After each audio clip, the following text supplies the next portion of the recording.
Sandy. I would ask you not to write on the walls before you Our last reader is Dan St.Yves. Dan has had humour columns and features appear in newspapers and magazines across Canada since 2000. He's recently added recurring entertainment reviews for the Calgary Herald, and his audio series of author and entertainer interviews, including Talking Funny With, are available on iTunes. Today, Dan will read an excerpt from his Nonsense and Stuff book, What If Real Estate Ad Writers Penned a Romance Novel? Dan St.Yves.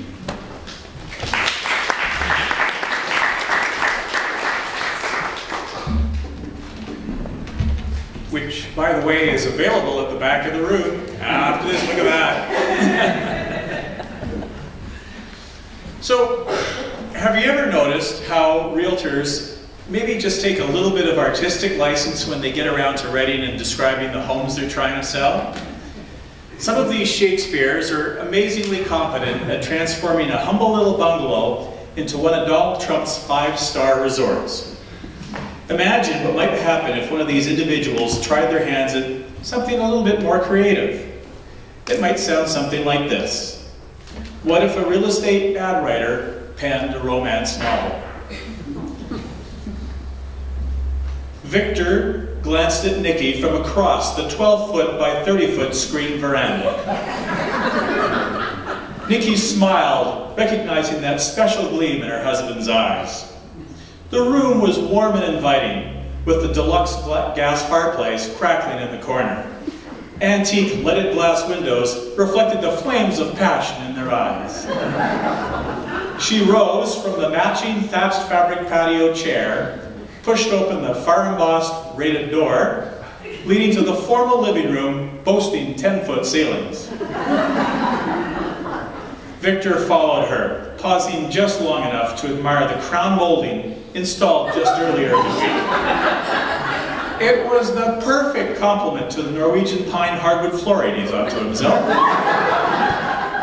Nikki started to walk coyly up the curved mahogany staircase, returning the animal-like stare of the man she just couldn't bear to live without. The neutral tones of the Berber carpet caressed her slippered feet.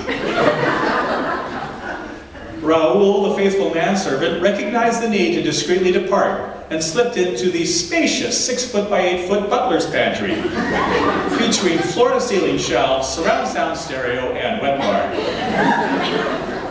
Nikki had now made it to the second floor of the spacious, south-facing Cape Cod Manor and was vixenly removing her knitted ecru bathing robe, handcrafted by Tibetan monks to match the surround tub enclosure in the master ensuite.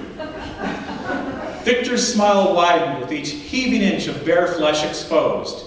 He flung his tuxedo jacket onto the window seat, one each on either side of the double-door exit to the private deck, overlooking 14 varieties of fruit and nut trees. Next door, Betty and George Felicidad peered over the pond, separating their own estate from their neighbor's fully fenced yard, complemented with perfectly trimmed cedar hedges. They had seen this played out so many times before. The heat, the passion, the afterglow. But enough about the Allen's Cocker Spaniel and Shih Tzu.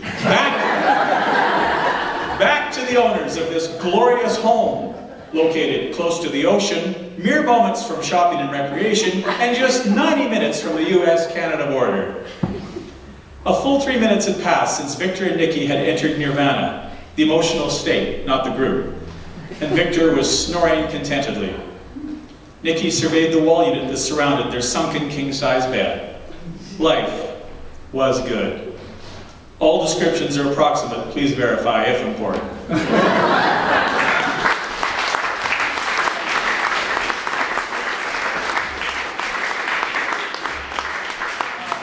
Thanks, Dan. Dan St.Yves and his matching two-tone shirt with the short sleeves. I like it.